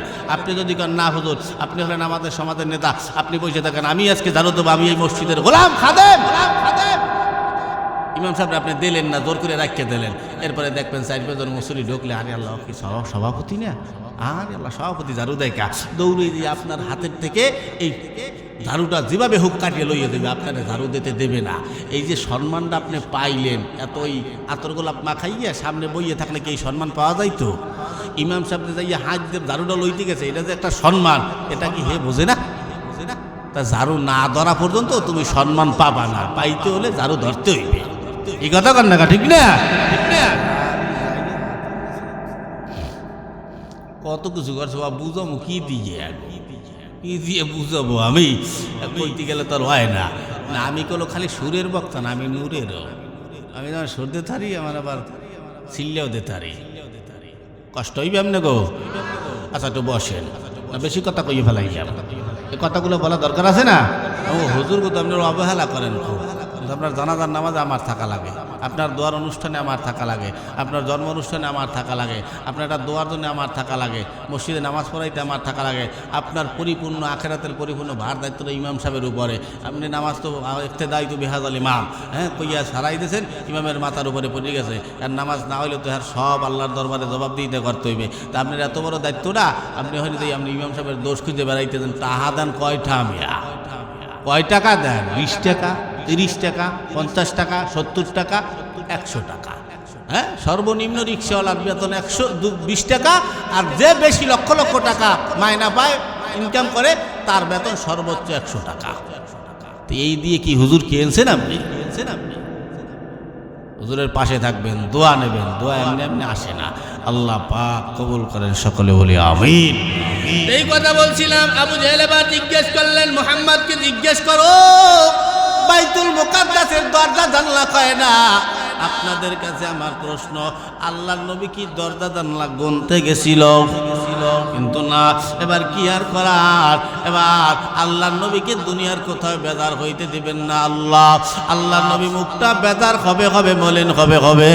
এমন সময় আল্লাহ পাক জিবরাইলের ডাক দিয়ে বললেন, জিবরাইল তাড়াতাড়ি যাও। জিবরাইল আল্লাহর হুকুম পাইয়া পাকায় জাড়া মারলেন, আসসালামু আলাইকা ইয়া রাসূলুল্লাহ। আল্লাহর নবী জবাব দিয়ে বলেন, ইয়া আখি জিবরাইল, ও ভাই জিবরাইল, আমি তো বাইতুল মুকাদ্দাসের দরজা জানলা গুনি নাই, আমি কেমনে বলবো দরজা জানলা কয়টা? আল্লাহর নবীকে জিবরাইল বলে, পয়গম্বর, আমি জিবরাইল আছি, কোন কারণে আপনি টেনশন করবেন না, আমি বাইতুল মুকাদ্দাস খানা আমার হাতের তারা লইয়া আপনার চোখের সামনে এমনি ঘুরাবো। আপনি গুনবেন কয়টা দরজা, কয়টা জানলা, কয়টা শিখ, কয়টা গম্বুজ, কয়টা খুঁটি, আপনি গুনবেন। আর আবু জেহেলকে বলবেন আপনার চেহারা হবে হাসমুজ্জ্বল, আর আবু জেহেলের চেহারা হবে কালা। জোরে কোন সুবহানাল্লাহ। এবার বাইতুল মুকাদ্দাস খানা হাতে তারা লইয়া এবার আল্লাহর নবীর সামনে ঘুরায়। আল্লাহর নবী গুনে কয়টা দরজা, কয়টা জানলার আবু জেহেলকে বলতেছে। এবার বইলে বানাইতেছে কয়টা গম্বুজ আছে, কয়টা খুঁটি আছে, কয়টা শিখ আছে, কয়টা জানলা আছে, কয়টা দরজা আছে, কোথায় কি আছে, কোন কোনায় কি আছে। নবী তো দেখে দেখে সব বলতেছে। কোন কোনায় বালু কয়টা, কয়টা বালু কালা, কয়টা বালু সাদা, কয়টা বালু নীল, কয়টা বালু লাল, সব বলা যখন আরম্ভ করলেন আবু জেহেলের শরীরটা থরথর থরথর করিয়া কাঁপা আরম্ভ করলেন। এমনভাবে কাঁপতেছে আবু জেহেল ভয় পেয়ে গেছে। আমি তো ফাঁকে ফাঁকে শুধু দরজাটা জানলাটা গুনে আইছিলাম, মোহাম্মদ যা কয়া তো আমি নিজেও জানি না। ভয়ের ঠেলায় থরথর কইরা কাঁপে। এদিক দিয়ে সামনে আবু সুফিয়ান, পিছনে আবু জাহাল। আবু সুফিয়ান এইভাবে খসে আঙ্গুল দিয়ে খসতে আছে, খসে খসে আবু সুফিয়ান কফি এই সময় খোঁচাখুচি করে তো তুই খোঁচাখুচি করো কা ভাই, একটু বাইরে ল। বাইরে দাম মানি এ মোহাম্মদ যা বলতে আছে কথাগুলো সত্য কিনা এগুলো আগে কবি না, এ কইয়ে হে এবার বাইরে যাওয়া হইবে, এর আগে কোনো বাইরে যাওয়া হইবে না। কয় ভাই এই কথাই বলবো, একটু বাইরে যাইয়ে কইল। কয় না, কোনো বাইরে যাওয়া হইবে না, এখানে বসে বলতে হবে। মোহাম্মদ যা বলতে আছে প্রস্তাব প্রস্তাব পরে, আগে হেনে বই কইলাম মোহাম্মদ যা বলছে সত্য কি সত্য না এ আগে। কয় বাইরে যা, নেতা মানুষ তো শিখতে গেছে। আবু সুফিয়ান গেলেন বাইরে, আর এক ঘরে নিয়ে গেলেন। আর এক ঘরে যাওয়ার পরে এবার আবু সুফিয়ান, ভাই তুই আমার এখানে আনছো কা? আবু জেহেল ডাক দিয়ে বলে, আরে আবু সুফিয়ান, আব্দুল্লাহর বেটা মুহাম্মদ ও যে আল্লাহর সত্য একজন নবী, এতে কোনো সন্দেহ নাই। সুবহানাল্লাহ। ভাই কেডা? আবু জাহাল। এবার আবু সুফিয়ান বলে খেয়াল। আবু সুফিয়ান বলে সত্য কথা না, এখানে কেন বললি, ওখানে কেন বললি না? বলে ওখানে বললে তো সত্যটা প্রকাশ হয়ে যাবে। আবু সুফিয়ান বলে সত্যটা প্রকাশ হইলে তোর অসুবিধা কোথায়? বলে সত্যটা প্রকাশ হইলে আমার নেতাগিরি চলবে না। তাহলে আমার দেশেও তো কত নেতা আছে রাজনীতি করে, ঠিক সত্য কথা বলতে পারে না, কারণ তিনি জানে সত্য কথা বললে দুর্নীতি করা যাবে না, রডের জায়গায় বাস দেওয়া যাবে না। কথা ঠিক না? কথা ঠিক না? কথা কন না খা। একটা লোক একটু বলতে পারবেন আমাকে এমপির যে দায়িত্ব, এই দায়িত্বটা কি ঠিক মতো পালন করে আমাকে এমপিরা? আপনারা করেন না, তাই তারাও করে না। আপনারা এই ভোট দেওয়ার সময় 500 টাকা 1000 টাকা দিয়ে ওই ভোটটা বিক্রি করিয়ে দেন, এই জন্যে ভোটের পরে তাদের গোলাম হইয়া থাকা লাগে। আর যদি ওই ভোটটা যদি আপনি টাকা দিয়ে বিক্রি না কইরা ভোট দিয়ে হওয়াই দেন, তাহলে ওই এমপি আপনার গোলামি করতো। কি কথা কন না? ঠিক না? আপনার টাকা দিয়ে ভোটটা বিক্রি কইরা ফেলায়, অথচ এমপি হলো একজন গভর্নর, তার দায়িত্ব। এখানে একটা লোক একটু হাত জাগাবেন, হুজুর আমার বাড়ি এমপি সাহেব খবর নিয়েছে যে আমি রিলিফ ঠিক মতো পাইছি কি পাইছি না। একটা লোক বলেন নাই? হ্যাঁ গো আমরা ভোট দিই হওয়াই, এই আমাকে নেতা। জীবনে অনেকে ভোট দিয়েছে, সহি দেখে নাই যে নেতা না কেটা। এই কথা সত্য না মিথ্যা? দেখো ভোট দিয়ে হন, একটু সচল হন, একটু ভালো হন, একটু বোঝেন, অবশ্যই থাকেন। এমনিতেই ভালো ভালো কথা কইতে রান, এখন বোঝেন না। এ মুসলমান এবার তাকান,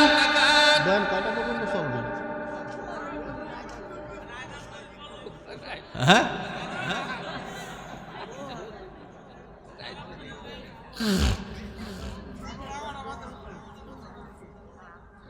তুমি অন্তরে, তুমি নয়নে, তুমি জীবনে, তুমি মরণে, ওরে প্রাণের নবীরে, তুমি অন্তরে, তুমি নয়নে, তুমি জীবনে, তুমি মরণে, ওরে প্রাণের হাবিবরে। চিল্লা বলা যাবে কি মারহাবা? দুই একটা গজল হইলে কি অসুবিধা আছে?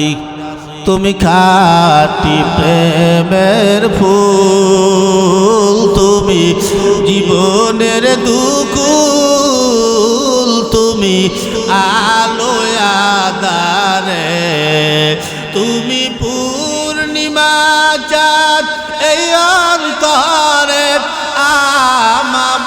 বর্ষার আধারে ওরে প্রাণের নবীরে সিল্লে বলি মারহাবা। ও মুসলমান, এবার আল্লাহর নবীরে জিজ্ঞেস করা হলো, কেউ আবু জাহাল ওখানে কেন বললি না? বলে ওখানে সত্যটা প্রকাশ হয়ে গেলে আমার নেতাগিরি চলবে না, আসেন আপনাদেরকে দিয়ে নিয়ে লাইনে যায়। আবু ওমরের মেজাজটা গরম হয়ে গেল, ওমর আর সহ্য করতে পারতে আসে না। ওমর ডাক দিয়া বলে, ও নবী গো, এই পাগলগুলোর এখান দিয়া তারা, নইলে আমি ওমর এইবার শিখতে গেলে কেউ ঠেকাইতে পারবে না।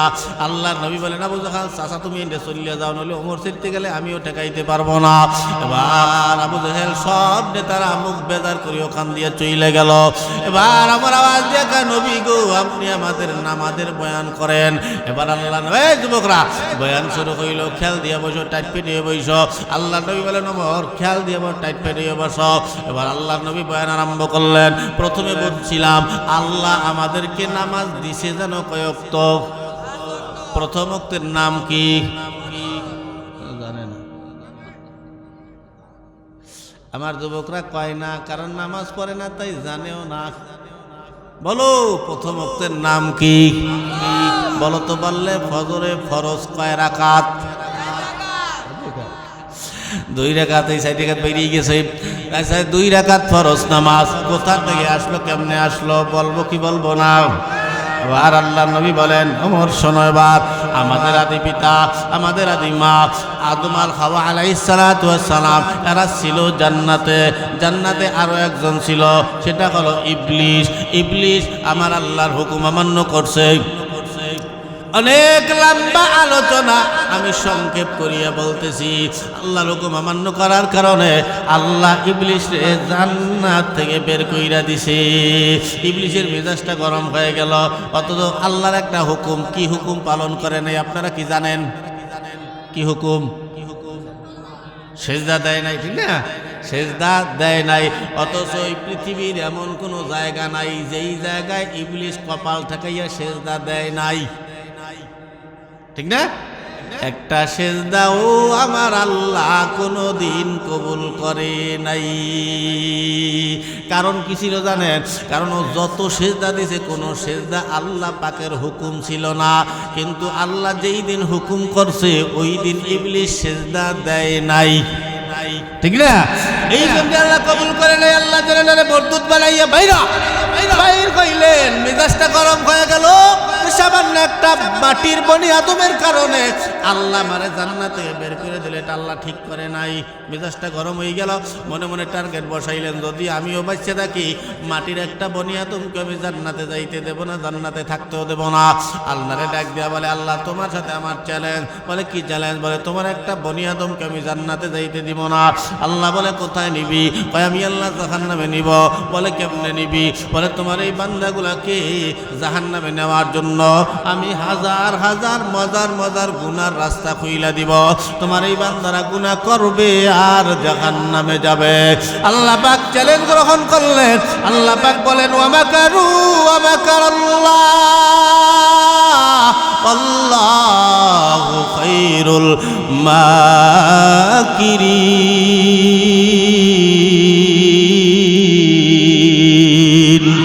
আল্লাহ পাক বলেন, তোর চ্যালেঞ্জ আমি অ্যাকসেপ্ট করলাম, গ্রহণ করলাম। তুই যদি আমার বান্দাগুলাকে হাজার রকমের গুনাহ রাস্তা দিয়ে জাহান্নামী বানাও, আমি আমার বান্দাকে জান্নাতি বানাবার জন্য হাজার নয়, লক্ষ নয়, কোটি প্রকারের নেকের রাস্তা খুইলা দিব। সুবহানাল্লাহ। এটা হলো মায়া। এই জন্য আল্লাহ সর্বশেষ খুঁজবে বান্দার ওসিলা।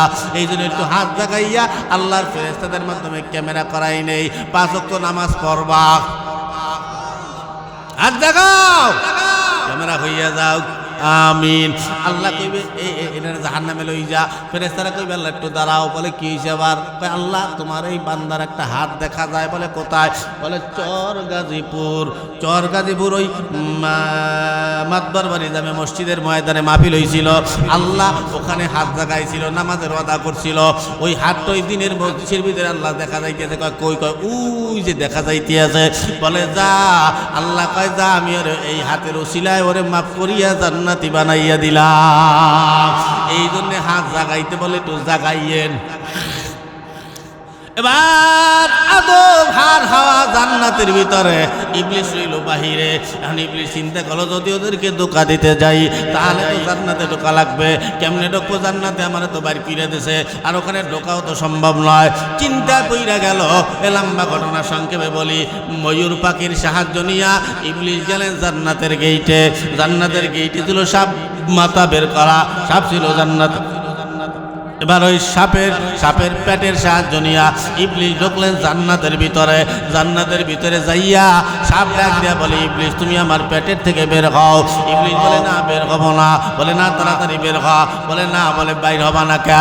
আমি বাহির হইলে তো আদম আর হাওয়া আমারে দেখে চিন্না ফেলাবে, ওরা যদি চিন্না ফেলায় ওদেরকে ধোঁকা দেওয়া আমার দ্বারা সম্ভব হবে না, কাজে আমি তোমার পেটের ভিতরে থাকবো। সাপ বলে আমার পেটের ভিতরে তুমি থাকতে পারবা না। এবার ইবলিস ডাক দিয়া বলে, তুমি টেনশন করিও না, তোমারে ঘুষ বাড়াইয়া দেওয়া হইবে। এখান থেকে ঘুষের আলোচনা, ঘুষ বাম সাইডে রাখলাম, তবে সংক্ষেপে বইলা যায় ঘুষ এখান দিয়ে চালু হয়েছে। ঘুষ যারা খায়, কত গরিব গলের ছেলেরা আছে মেধাবী ছাত্র, কিন্তু ঘুষ বাগর ওরা চাকরি পায় না। ঘুষ যারা খায় এরা হলো শয়তানের খালাতো ভাই, ঠিক না? ঘুষ খাওয়া বাদ দিয়ে দাও। ঘুষের আলোচনা কঠিনভাবে করলাম না। এবার ইবলিস ঘুষ দেওয়ার কারণে ও রাজি হয়ে গেল। আমাদের দেশেও কিছু ঘুষখোর আছে, দেখবেন বাও হাত দিয়ে ঘুষ দিলে ডাইনার দিয়ে ঘুষ দিয়ে ফেলাইছে, বেশি করে দিয়েছে, অতে মুখটা একটু বেজার, বাবা দিয়ে আর একটু আন্দাই দিয়েছে। এবার রাজি হয়ে গেছে, মানে ইবলিসও এবার ওই সাপও রাজি হয়ে গেল। বলে এবার আমার কথা শুনবা? বলে অবশ্যই শুনবো। বলে ঠিক আছে তাহলে। বলে কই যাবো কোথায়? বলে যাও ওই জায়গায়। বলে কোন জায়গায়? কয় যেই গাছের ফল খাইতে আল্লাহ তোমার হাওয়ারে নিষেধ করছে ওই গাছের তলায় চলো। নিয়ে গেলেন ওই গাছের তলায়। বলে এখন এইখানেই বইসা থাকো। ওখানে বইসা রইলেন। এবার আদম নবী জান্নাতের ভিতরে ঘুমায়, আর হাওয়া আলাইহিস সালাতু ওয়াস সালাম জান্নাতের ভিতরে ঘুইরা ফিরা বেড়ায়, খালি ঘুইরা ফিরা বেড়ায়। এই জন্য দেখবেন আমাদের দেশের মহিলারা একটু ঘুরুন্না ফিরুন্না কিন্তু বেশি হয়, কথা ঠিক না? বলতে চায়, আরে তোমার লগে আমার বিয়া হইল 10টা বছর হইয়া গেল, এখনো পর্যন্ত মোরে তুমি কুয়াগাডা নিতে পারলা না, কক্সবাজার নেলা না, বসুন্ধরা নেলা না, আমাগো শরীয়তপুর জাজিরা তারা একটা বড় সুন্দর মার্কেট উঠছে, ওই মার্কেটটাও আমার কপাল লই আমি দেখতে পারলাম না। আল্লাহ একটা মোরে ফাটা কপাল দিয়েছে, কিল্লি গেছে তোমার লগে মোর বিয়ে হয়েছিলেই কি আছে না? তোমরা বেটারা করো, এতে কোনো অসুবিধা হয় না। আমি বললে যাই, আমি মা বোনদেরকে বলবো আমাকে বেটাকে ঘোরার জন্য তৈরি করছে। আমরা যে বেটারা ঘুরি ঘুরি কিন্তু ওই ঘরের মহিলাদের জন্য, কথা ঠিক? কথা ঠিক, কথা কয় না কে? মহিলাগুলো গিয়ে না পরিবারটার জন্যই তো আমরা ঘোরাফেরা করি। আমার কি দরকার 2 পিস সিঙ্গারা খাইলে আর 1 গ্লাস পানি খাইলে আমার পেট ঠান্ডা হয়ে যাবে? আমার এত টাকা লাগবে কে? এত ঘোরাঘুরি লাগবে কে? আমার কত ড্রাইভাররা রাস্তা রাস্তায় ঘুরে বেড়াইতেছে, কত ড্রাইভার। আজকে একটা অ্যাক্সিডেন্ট দেখছি, কালকে একটা অ্যাক্সিডেন্ট দেখছি, আজকে সোহাগ গাড়ি হইয়ে পড়ছে, কাল গোল্ডেন গাড়ি হইয়ে পড়ছে রাজবাড়িতে। এই যে অ্যাক্সিডেন্টগুলো হয়, হাতে তারার উপরে জান্ডা লইয়ে দৌড়াইতে আমাদের। কত মাহফিল কমিটি যাইতে দেরি হয়ে গেল, হুজুর একটু তাড়াতাড়ি আসেন, তাড়াতাড়ি আসেন। ড্রাইভারে কত ঠেলা দেয়, একটু জোরে চালাও, একটু জোরে চালাও। ড্রাইভার কত জোরে চালাইবে, চালাইতে টেরাকের তলে হান্দাই দেবে কত কত। এই যে আমরা দাঁতগুলো লই লই দৌড়াই, কত এলাকার ছেলেরা বিদেশে যায়, প্রবাসে থাকে, বাড়ি আইয়ে দেয় বউ নেই, বউ লাং লইয়ে ভাঙ্গি গেছে। কি কথা কর না কা? লাগে না? লাগে না? বিদেশ কি দরকার? যাই তো তোমার জন্যে, আর আজ তুমি আর একজন আরেকজনে চলিয়ে যাও, যাইয়ে ধরা খায়। এটা গান আছে না, তোমার লাঙ্গে গো অর্ধাপথে নিয়ে কোমর ভাঙ্গে, একটা গান আছে না? তো কোমর টোমর ভাঙ্গার পরে এইবার মনে পড়ছে, ফোন দিছে, কি ও মুই তো আর একখান করিয়ে ফেলাইছি, আরে আমার কথা কি একটু মনে পড়লে না, একটা বার একটু ফোন টোন দিতা। ওই ওই কান্দি আর কয়, আগিল্লা রে আগিল্লা কত ভালো আসিলা, একখান সাবান না ফুরাইতে আর একখান আন্না দিছিলা, আমারে তুমি আবার নেও। এইবার কি নেয় রে? হ্যাঁ, আরে কালে বুঝাইতে না, খালি তুমি আসো, আমি পিটাবো তোমারে, আমি পিটাবো তোমারে, ঠিক না? ঠিক না? আমার মনের মতো করে বউ হইয়া আর একবার আসো যদি আমারই ঘরে, আমি পিটাবো তোমারে। ঠিক না? ঠিক না? আমরা এমনি এমনি করি তোমাদের জন্য। যারা দেশ কৃষি কাজ করে বেড়ায়, ব্যবসা করে বেড়ায়, যা করুক না কেন পুরুষরা সব করে ওই ঘরের নারীর জন্য, পরের একটা নারী আর ওই পরিবারটার জন্য করে। কি কথা কর না? ঠিক না? এরপরেও আমাদের দেশের এক দলের নারী আছে, সমস্ত স্বামীরাই চায় আমি বাড়ি গেলে কাজ কইরা আমার বউটা যেন আমার সাথে একটু ভালো ব্যবহার করে। কিন্তু না, আমাদের দেশে কিছু মহিলারা আছে সারাদিন কষ্ট মষ্ট কইরা স্বামীরা যখন বাড়ি যায় স্বামীটার লোক একটু ভালো ব্যবহার করে না, কুত্তর মতো খারাপ ব্যবহার করে। কথা কর না? স্বামী সারাদিন কাম কাজ করে বাড়ি গেছে, যাই বউ রেখে বউ এক গ্লাস পানি দাও, বউকে ওই কলস আছে, জগ আছে, গ্লাস আছে, ওই ডালিয়ে খা, ডালিয়ে খাম্মানি। এই সময় যদি ওরকম পাগলা মার্কা স্বামী হয় তো আরে চলাই দিয়ে পিড়েই বুঝেই যায় না তো খা কানে কয় বাড়ির চোটে কয় আমার স্বামী আমার খালি মারবে না, করবে কি? তুমি কথা হলো স্বামী যদি এক গ্লাস পানি চার, ওই পানি যদি বউ না দিতে পারে ও বউ আমার ঘরে রাখবো। কথা কন না কে? তুই তো স্বামী পাওয়ারই যোগ্য না। স্বামীর এতটুকু হুকুম তুমি মানতে পারো না, তোমার বিয়ে বইতে কইছি কেটা? কাম করবে না, কাজ করবে না, তুই ফজরের আজানে আগে উঠবি, নামাজ পড়বি, অজু করবি, গরম পানি করবি, শীতকালে স্বামীর সুন্দর করে গরম পানি করিয়ে দিবি, এরপরে পোলামাইয়া হাঁকবে মতবি, হেগুলারে হোসাবি, শ্বশুর শাশুড়ি খেদমত করবি, ননদ থাকবে এগুলো কথাবার্তা করবি, হাসি খুশি চলবি, জাল থাকবে এগুলো হাসি খুশি চলবি, দুপুরবেলা রান্নবি, বিকেলবেলা রান্নবি, রাইতেও রান্না করবি। কি কথা রান্না? ঠিক না? এই কষ্ট করে তুমি থাকলে তুমি অবাব বউ। ও মা, এই কথা যখন আমাকে দেশের জামাইরা হাওড়ি ছিলেন তামনেরা, হাউরি না শাশুড়ি, ওই হাউরি আমাকে হাউরি, এই শাশুড়ির কাজ যখন বিচার দিতে, মা আপনার মাইয়ে কিন্তু এই কাম কাজ করে না, এখন মোবাইলের তো কই বই খালি মোবাইল চাপে, আমার মা বাবার লোক কিন্তু ভালো ব্যবহারটা করে না। হ্যাঁ, এই কাম কাজ না করে তা খামু কি আমরা? হ্যাঁ, ঘরে আর কোনো পোলা মাইয়ে নেই, বউ একটাই। ওই মাইয়ের মায় আবার তাল দেয় মাইয়ের লাগে, আরে বাবা আমাকে ওই কই মাইয়ে ছেলেও আমরাও আল্লাহ দিয়ে পালছি, তো হাতের তারায় পালছি, কোনো দিন কাম কাজ আমরা করাই নেই, এই জন্য একটু কষ্ট হয়। তা তোমার এই আল্লাহ দে মাইয়ে তোমার বিয়ে দিতে কইছি কিটা? তোমার এই আল্লাহ দে মাইয়ে তুমি ওই পুতুল বানাইয়ে ওটারে আলমারির শোকেসের মধ্যে রাখবা। এই কথা কর না? ঠিক না?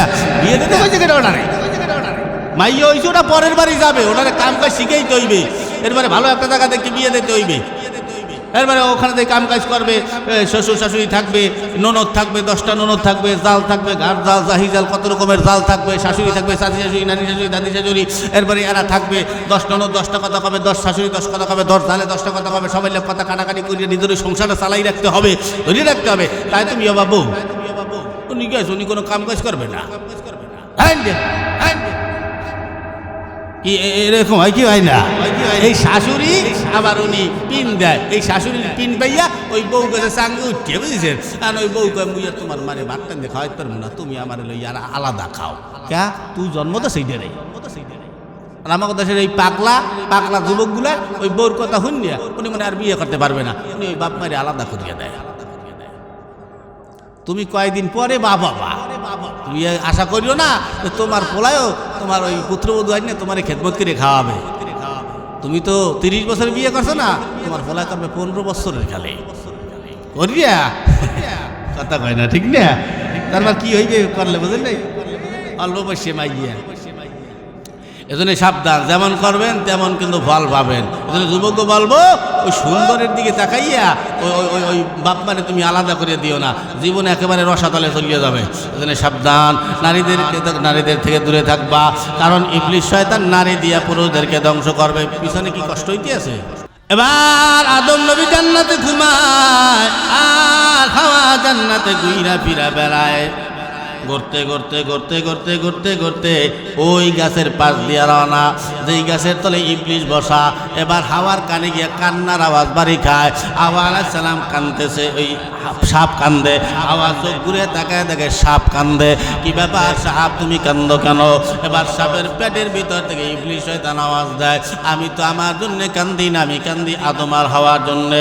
বলে কেন তুমি আদম আর হাওয়ার জন্য কান্দো? তুমি কেডা? ভাই আমার চেনার তোমার দরকার নাই। বলে তাহলে কান্দো কেন? বলে আদম আর হাওয়া তো বুঝ, ওরা বোঝে না, এই জন্য আমি কান্দি। বলে কি বোঝে না? বলে আল্লাহ যে ওদের সাথে একটা মিশা কথা বলছে তা তো আর ওরা জানে না। এখন হাওয়া আলাইহিস সালামকে আল্লাহ এমন কি মিশা কথাটা আমাদের সাথে বলল যেটা আমরা জানি না। এই কথা বলার পর এবার এই হাওয়া আলাইহিস সালাতু ওয়াস সালাম এবার বলে আল্লাহ কি মিশা কথা বলছে? বলে আমরা তো জানি না, তুমি জানো, তাহলে তুমি বলো। বলে আল্লাহ আদম আর হাওয়ারে কয়েকদিন পরে জান্নাত থেকে বের কইরা দেবে। বলে তুমি জানো কেমনে? বলে আমি জানি, আল্লাহ তোমাদেরকে জান্নাতে রাখবে না। বলে এই জান্নাতে থাকলে তোমার উপকার আছে, এই জান্নাতে থাকলে তুমি যখন যেটা চাবা মনে মনে বলবা, তুমি সঙ্গে সঙ্গে তোমার সামনে হাজির হয়ে যাবে। আর যদি দুনিয়াতে যাও, আলুটি চাষ কইরা কষ্ট কইরা গম ফালাইয়া ওই চাষবাস কইরা তোমাদের খাবার জোগাড় করা লাগবে। বলে এটা তো বুঝলাম, তাহলে আল্লাহ মিশা কথা বললো কোন জায়গায়? বলে আমি বুঝাই বলতে আছি। বলে আল্লাহ যে জান্নাত থেকে বের কইরা দেবে তোমরা তো বোঝো নাই। বলে না। বলে এই যে একটা গাছ দেখছো? বলে হ্যাঁ। গাছটারে কি চেনো? বলে চিনি। বলে এই গাছের ফল কি খাইছো? বলে না। কেন খাও নাই? বলে আল্লাহ নিষেধ করছে তাই খাই নাই। বলে এইটাই তো আল্লাহ মিশা কথা বলছে। বলে কেন? বলে মিশা কথা কেমনে হয়? এই কথা বলার পরে এবার বলে আল্লাহ তোমাদেরকে এই গাছের ফল দেখাইতে কেন নিষেধ করছে তোমরা জানো না? কারণ তোমাদেরকে জান্নাত থেকে বের কইরা দেবে, তোমাদেরকে জান্নাতে থাকতে দেবে না। আর এই গাছের ফলটা হলো চিরঞ্জীব ফল। এই গাছের ফল যদি তোমরা খাও, জীবনে কোনো দিন জান্নাত থেকে তোমরা বের হবা না, আর আল্লাহ তোমাদেরকে বাহির করতে পারবে না। এই কথা বলার পর এবার আশ্চর্য হয়ে গেল হাওয়া আলাইহিস সালাম। কয় কি ব্যাপার? এত বড় মিশা কথা আল্লাহ আমাদের সাথে বলল। এই হলো মহিলাদের আর একটা দোষ, এই হলো মহিলাদের আর একটা দোষ। কারণ মহিলারা নিজের স্বামীর কথা তুইয়া পরের বাড়ির বউর কথা ভালো শোনে, পরের বাড়ির কথা, বাপের বাড়ির কথা, পরের বাড়ির স্বামীর গুণগান গাইতে স্বামীর কাছে ভালো ঠেকে, নিজের কথা ভাল লাগে না। হ্যাঁ, নিজের স্বামীর থুইয়ে কে হাওয়ার কি দরকার? আল্লাহর কথা বাদ দিয়ে ইংলিশের কথা শুনতে যায়। ওইটাই তো আইছে আমাদের দেশের মহিলারা, স্বামীর ভাল লাগে না। ওরে স্বামী দেশে আল্লাহ মুখের রে একখান স্বামী, আর গায়ে খালি স্বামী, ঠিক না? আমি যখন যেটা হয় তখন সেইটাই পাইতে আছি। তার একটা দিকে তোমার ঘরের ডাকি বেটা, ওইগুলো বেটা ওই দি হারা জীবনের আসামি আমার ঘরেরটা বলে আমি হারা জীবন, আমার বলতে আমি হারা জীবনের আসামি। হে কিচ্ছু পায় না। ও যাইয়া দেখো, ওই বউ ধরে যাই দাও, ওই বউ তোমার বউরে স্বামী মনে করে, এটারে আসামি মনে করে। কি কথা কন্ডা ঠিক না? খালি বাইরেই দেখো না কি হয়। এরপর আর একটা সাইড, মহিলাদের একটু লোভ বেশি। ইবলিশ লোভ দেখাই যে জান্নাতে থাকলে যখন যেটা পাবা সেই নিয়ামত তুমি পাইতেছো, দুনিয়াতে গেলে পাবা না। একটু লোভে পড়ে গেল, এই জন্য মহিলারা একটু লোভীও বেশি হয়। আমি যুবকদেরকে বইলা যাই, উপদেশ দিয়া যায়, দুইটা জিনিস অর্জন করবা, তাহলে নারীর পিছনে দৌড়াই না, লাগবে না যে সুন্দরীর পিছনে দৌড়াও। ওই সুন্দরীর বাপ মা তোমার পারদারে পইরা থাকবে যে আব্বা আমার মাইয়ারে বিয়া করো। এক নম্বরে শিক্ষাগত যোগ্যতা অর্জন করবা, দুই নম্বরে ওই যোগ্যতা দিয়ে তুমি টাকা ইনকাম করবা। টাকা পকেটে থাকলে তোমার শরীর গরম থাকবে, টাকা পকেটে থাকলে যেখানে যাবা সেখানে চেয়ার পাবা, টাকা গরম থাকলে এলাকায় মান সম্মান পাবা, টাকা পকেটে গরম থাকলে তুমি ঘরের ভিতরে সম্মান পাবা। টাকা পকেটে থাকবে না, ঘরের পর্দারেও তুমি সম্মান পাবা না। কথা ঠিক না? আমি গাই টাকা পয়সা বেশি যদি করতে পারো কামাই, শ্বশুর শাশুড়ির কাছে ভালো তুমি জামাই। টাকা পয়সা কামাই করে শুধু দিয়ে যাই, শালা শালির কাছে তুমি ভালো দুলা পাই। টাকা পয়সা কামাই করে সামনে দেবে ঢেলে, পিতা মাতার কাছে তুমি খুবই ভালো ছেলে। টাকা পয়সা দেবে শুধু গহনাটা দামি, নিজের বউয়ের কাছে তুমি খুবই ভালো স্বামী। টাকা পয়সা দেবে শুধু হিসাব নিকাশ নাই, ভাই বোনের কাছে তুমি খুবই ভালো ভাই। টাকা পয়সা দেবে শুধু নেই তো কোনো চাপ, ছেলে মেয়ের কাছে তুমি খুবই ভালো বাপ। টাকা পয়সা কামাই করে দিবে নতুন জামা, বাগনা বাগনির কাছে তুমি খুবই ভালো মামা। টাকা পয়সা কামাই করে দিয়ে যাবে শুধু, ভাইপো আর ভাইদের কাছে তুমি ভালো দুধো। টাকা পয়সা দেবে শুধু হিসাব নাই এক বিন্দু, চলার সাথীদের কাছে তুমি ভালো বন্ধু। টাকা পয়সা কামাই করে দিবে ডজন ডজন, আত্মীয়দের কাছে তুমি খুবই ভালো স্বজন। কথা কয় না, কথা কয় না, ঠিক না? টাকা ধরো, টাকা ধরো, টাকা কামাই করো, টাকার মূল্য বুঝেছি ভাই যখন হইছি বড়। টাকা পয়সা দিতে পারলে সবার কাছে ভালো, না পারিলে সুন্দর মুখটা দেখবে তুমি কালো। আমার কথা ঠিক কিনা ভাই তোমরা সবাই বলো। টাকা তুমি জ্বালাইয়া গেলা সংসারে আগুন নিবাইয়া গেলা না, ঠিক না? আর নারীর পিছনে দৌড়ানি, নারী নুরি বাদ দাও, এই কথা কর না, ঠিক না? এ মুসলমান আসেন একটু বয়ান কইরা শুনাই, একটু আমল তো দিয়ে যাবো বাজান, আমল করতে হবে। খালি এই সুরওয়ালা বক্তায় নিয়ে খালি সুর দিয়ে গজল মজল শুনলে হবে না, আমল দিয়ে যাবো। ওদের শেষে এই আমলটা দিয়ে যাবো, আমল করবেন তো জান্নাতি মানুষ হইয়া দুনিয়াতে ঘোরাফেরা করতে পারবেন। আমল দিলে আমল করবেন। হ্যাঁ আমি যুবকরা হাত জাগাইতে পারতে আসে না রে, আরে হাত ভারী হয়ে গেছে। আমিন আমিন আমিন আমিন বইলাত নামাও। আমার যুবকরা সোজা হইয়া যাও, ভালো হইয়া যাও। এবার আদম নবী এবার হাওয়া আলাইহিস সালাম ইবলিসের কথা শুনলো। ইবলিস ডাক দিয়া বলে, তোমরা যদি জান্নাতে থাকতে চাও তাহলে এই গাছের ফল তোমাদের খাইতে হবে। আল্লাহ কিন্তু মিছে কথা তোমাদের সাথে বলছে। হাওয়া রাজি হইয়া গেল, মানে সব জায়গায় বেজাল মহিলারা আগে বাজায়। মহিলারা আইছে, মহিলাকে প্যান্ডেল করা হয়েছে। হ্যাঁ এবার সে মহিলারা আছে আর খোদা ওই বেঁধে ঠাডা পড়া হুজুর আনছে কিটায়, খালি আমাকে মহিলাকেই খালি গাফাইতে আছে ব্যবহার ডাকি। আর আপনার এখানে বই যে ঠিক ঠিক বলতে আছেন, বাড়ি কি যাইতে পারবেন? ভাত কি দেবে আজকে? হ্যাঁ খিচুড়ি টিচুড়ি ব্যবস্থা আছে? হ্যাঁ তা ভালোই হয়েছে, একটু খাইয়ে লইয়া বাসা ওই খাইতে খাইতে কলের পানি ওই বাড়ির দিয়ে খাইয়া আসতে চুপ করে খাতাতে লাইন দিয়ে থাকবেন। যে হুজুর হনবে কইছে খালি ঠিক ঠিক ঠিক নিয়ে তা হুজুরের দ্বারে যাও ভাত খাইতে, খাওয়াইতে ফেরতে আছে। মা তোমাকে জান্নাতে ঢুকাই দিয়েই যাইতেছে, আর সব জায়গায় দেখি ভেজাল তোমাকে লইয়া, তা আমি কমু কেন? ঠিক না?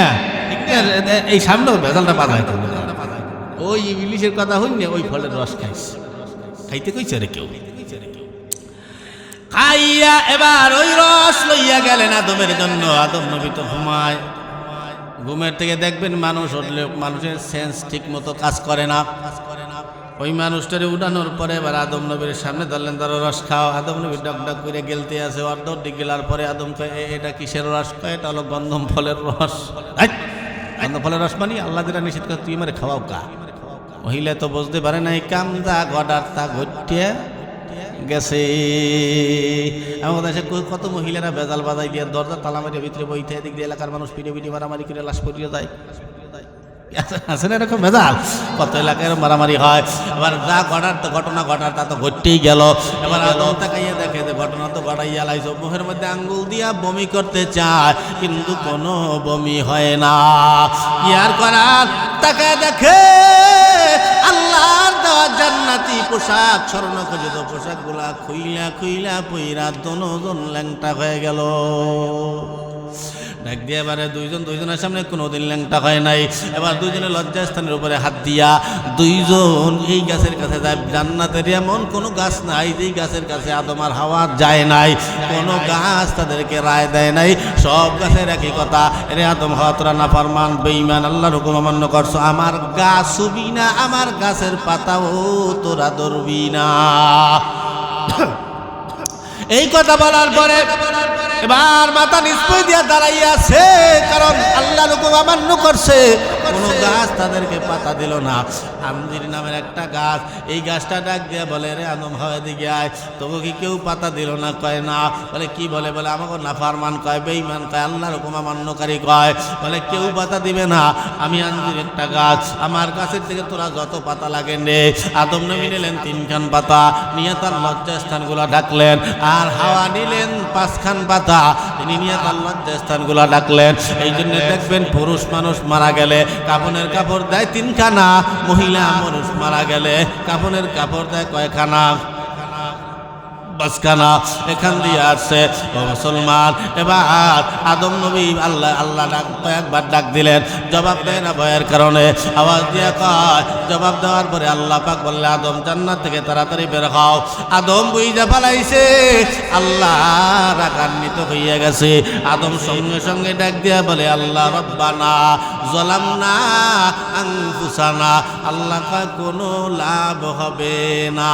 তাড়াতাড়ি এখান দিয়ে বাইরা। আল্লাহ আদমরে দইরা ভিক্ষে মাইরা বাইর করে ফেলায় দিলেন শ্রীলঙ্কার পাহাড়ে, আর হাওয়ারে ফাটাইলেন জেদ্দার ভিতরে, দুইজন দুই প্রান্তে। আদম নবী ওই জায়গায় বৈশা, শ্রীলঙ্কার পাহাড়ে বৈশা একটা না 300 বছর কাঁদছে আর তওবা করছি।